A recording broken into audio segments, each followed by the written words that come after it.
Hi everybody, this is Jamie the Board Game Man here, and in this episode, we're actually not going to look at a board game, we're actually going to look at a card game from 2015. It is 2-player only by Portal Games, but it is a fantastic game. It's a micro game and only has 18 cards in it. That's it.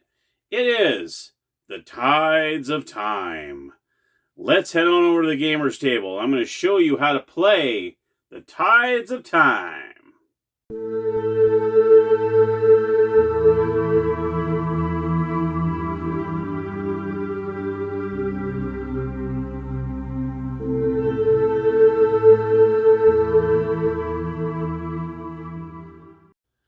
All right, my friends, here we are at the gamer's table with Tides of Time. I am so excited to show you this. I recently just purchased this from Garrett, who I met through Facebook Marketplace, as a matter of fact. This was one of 3 games I bought from him. It was like a little bundle we did. And thank you so much for selling this to me, Garrett. I mean, the cards are sleeved as well, which are really nice. I'll go over those as soon as I get to it. So thank you, Garrett. Thank you. So let's go over the components of the game. Here we have the instruction booklet. And you can see it's very easy. Just one page, front and back. That is it for the instructions. You also have the score pad, which is right here, along with the pencil that it comes with. You also have a reference card, so it kind of goes over what you do per round, what cards you draw and whatnot. And then you also have the game cards. Here are the 18 game cards.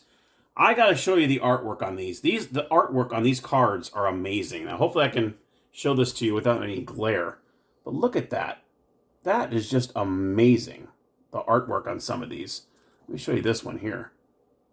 I'm trying to get... Oh, there we go. Without the glare. I mean, they're just gorgeous. I mean, they really took their time to do the artwork on these. So those are just simply amazing. So you have the 18 game cards, and then you also have the 4 relic tokens that are right here. And I'll go over what these do in the game in a moment. And that's it. That's all of the components that are in the game. So let me go ahead and show you how this plays. Okay, put that aside. Put this aside as well. So let me go ahead and give you a little overview of what this game is all about.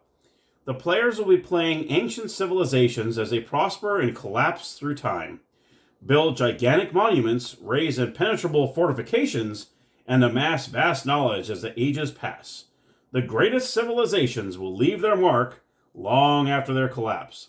From times long forgotten to times recently lost, civilizations will rise and fall as the tide of time carries them. All right. So the goal of the game is to have the most victory points earned by developing your kingdom during the game. The game consists of 3 rounds in which players draft cards from their hands to build their kingdoms. After the last round, players sum up their victory points, and during each round to reach their final score. The player with the most victory points has built the greatest kingdom and wins the game. So let me show you first of all how the drafting works in the game, and then I'll go over the details of what's on the cards. All right, so let me put this right here. And what we're going to do is there are 5 different suits that are on these cards. Let me see if I can find out exactly what the names of the suits are. Here we are. So we have the ones with the crown on the top here. Those are the palace. Okay. Now there's also 3 cards that don't have any suits, and I'll go over those in a moment. And then you have one with the hand, which is the temple. Okay. You also have one that looks like a scripture. That's library. Then you also have a castle-looking one. It's called the stronghold. And then you also have one more here. We got 2 more. Garden, with the green leaf. And that's it. Those are the 5 different suits that are in the game. Library, palace, garden, temple, and stronghold. Okay. So let's go ahead and show you how this works. So first and foremost, you're going to go ahead and shuffle these cards up. And each player is going to start with 5 cards each. So we're going to go 1, 2, 3, 4, and 5. The rest of the cards get put aside. This is round 1. So player 1 is going to be down here. He's going to look at these 5 cards. And he's going to figure out which one of these does he want to keep. Let's see if we can do this here. There we go. So he's going to look at all 5 of these cards. He's going to say, well, now I'm going to show you how this drafting works. And like I said, I'm going to show you the details of the cards. So let's just say he wants to keep this card. He's going to put it face down in front of him. Okay. This player is going to look at all 5 cards and say, okay, I want this one. Okay. Once they both decided which cards they want, they're going to flip the cards face up in front of each other. Okay, just like so. And then these cards will switch. So this player will get these set of cards, this player will get this set of cards. Now what's cool about the strategy is when you pick your very first card, you really don't know what your strategy is going to be yet until you get the second card, because you really don't know what 10 cards are in play yet until you get to your second turn when you get the cards from the other player. That's when the strategy starts coming in play. So this player is going to look and say, okay, let's see what cards he has here. Well, here's the remaining 4 cards. Let's see here. I'm going to go ahead and pick this one. He's going to put it face down in front of him. Okay. Same with this player. He's going to go ahead and do the same thing. He's going to look at these 3 and go, okay, I'm going to keep this one. Okay. And then once both players put them face down in front of each other, they're going to go ahead and reveal their cards face up in front of them. So you're going to know what the other player is going for. Okay. All right. So we're going to go ahead and do the switcheroo again. Okay. And then this player's going to look. He's going to go ahead and draw a card. This player is going to draw a card. And as soon as they're done, they're going to flip over like so. He's going to switch again. This player chooses this card. This player chooses this card. And then they're going to go ahead and flip it over like so. And then they're going to do the switcheroo. He's going to get that final card. And then he's going to get that final card. Okay, there we go. Okay. Now, what you're going to do is after that first round is just about complete, you're going to read the top of every single one of these cards and figure out what kind of points you got for that round. Okay? Let me do it this way. That way we can see all the cards here. Sorry about that. There we go. So, for instance, for this player, he has... Let me go ahead and turn this way towards the camera, because I had it facing the other direction for the other team. So we have this one. For each... And this has this is was this the library? This is the blue scroll library. For each library, for each one of the top library here, suits, you gain 3 points. So you can see on the very top, for each library, you get 3 points. He's going to look here and he has 1. So he's going to go ahead and gain 3 points, okay? And then he's going to go ahead and write 3 points on the pad, all right? Then this one puts aside. This next one, for each set, and then he has yellow, red, and purple, you gain 9 points. Well, let's see what he has here. He has this one. He has this one, but he doesn't have the castle, the stronghold. So he will not get the 9 points for this. He's going to put this aside. Then you got the next one. For each crown, you gain... Whoops. Get rid of that glare. You gain 3 points for every one of the crowns. He has 1 crown. So in this case, he will get 3 points. So you put another 3 points there. Then you have this card. For each stronghold, you gain 3 points. See right there? Well, he has, let's see how many strongholds he has. He does not have any strongholds. So he does not get any points for this. And for this one, for majority, now this is one that does not have a suit on it. I think there's 3 cards that do not have suits on them. For majority in suits with only 1 card gain. So if you're the only one that has 1 card of that, you'll get 8 points for each one of those. Well, let's see what we have here. Here's one here. This is the garden. He doesn't have any of the gardens and he only has 1. So he's going to get 8 points for this one. This player has the hand, which is the temple, so that's no good. He has the library. The library, he only has 1, and this player doesn't have any. So that's another 8 points he's going to gain from that.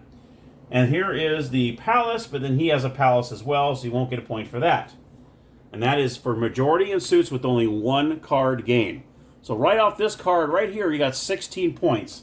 8 for the garden and 8 for the library. So that's a pretty good haul. And then on top of that, you have the 2 of their 3-point points. That's good. So that is the end of that first round here. He's going to look over here. Let me show you what these say. This one says, for each set of the scroll and the garden, you get 5 points. Well, let's see what he has. Does he have the library in the garden? No, he does not. So he does not get the 5 points. For majority in the stronghold, gain 7 points. Well, he does have one stronghold. And this player, well, actually, he'd probably keep these up. He does not have any strongholds. So he's going to get 7 points for that one. This one, for each temple, you get 3 points.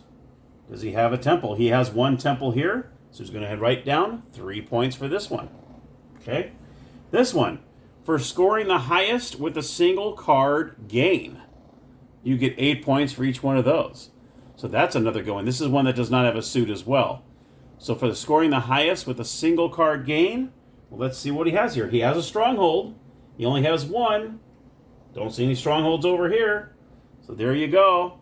So that's, yeah, so that's, or scoring, I'm sorry, for scoring the highest with a single card gain.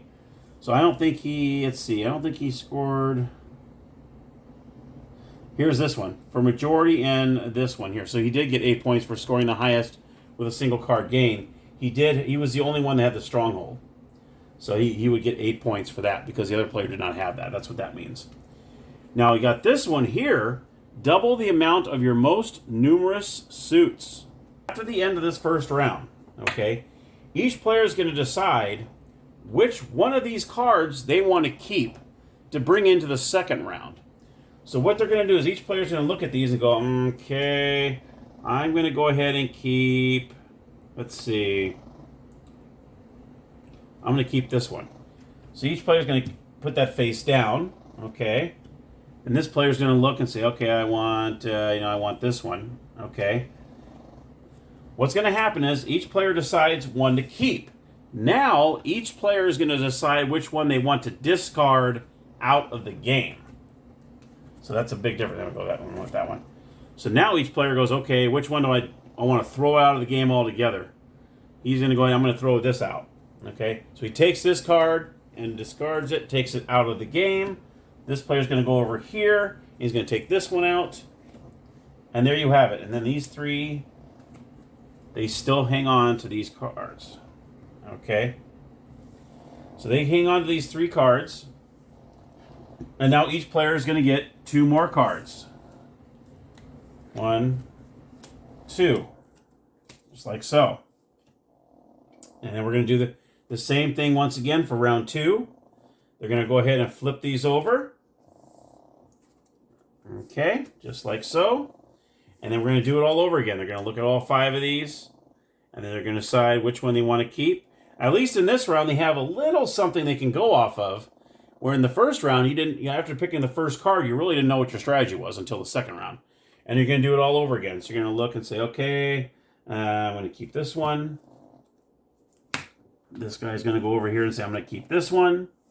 They do the switcheroo. Okay. And when you want to decide which one you want to keep, you're going to go ahead and take one of these. Okay. And you're going to place it on that card. That's what these are for. So you're going to place it just like this. That way you don't mix those up with the ones you're drawing for the second round, okay? And those are the ones that they call the relic tokens. Each player is going to get 2 of these because you're going to go 3 rounds, okay? And once you go back and forth, a player is going to end up having 5 cards each as they flip-flop back and forth. They're going to do the same thing again. They're going to go ahead and keep 1 card after they do all their scoring. And then you're going to put your second relic token on top of that. And then you're going to go ahead and discard a card like each player is going to do. Okay, so they're down to 3 cards again. And then here come the cards again. 1, 2, 1, 2. And you can see every game you play, every single card is going to be used. So after you play this for a while, you're going to know each one of those 18 cards that are in that deck, but just a matter of whether you're going to get them or not. So you use every single card in the game. There's none that gets put aside or anything like that. All 18 cards are in. You're going to do the same thing. You're going to go ahead and choose one, pass it around, choose another one, go back and forth until you have all 5. And then you're going to go ahead and score all your cards that you have along with these 2. So now you have 7 cards you're going to be going through, and that is Tides of Time. And whoever has the most points after 3 rounds wins the game.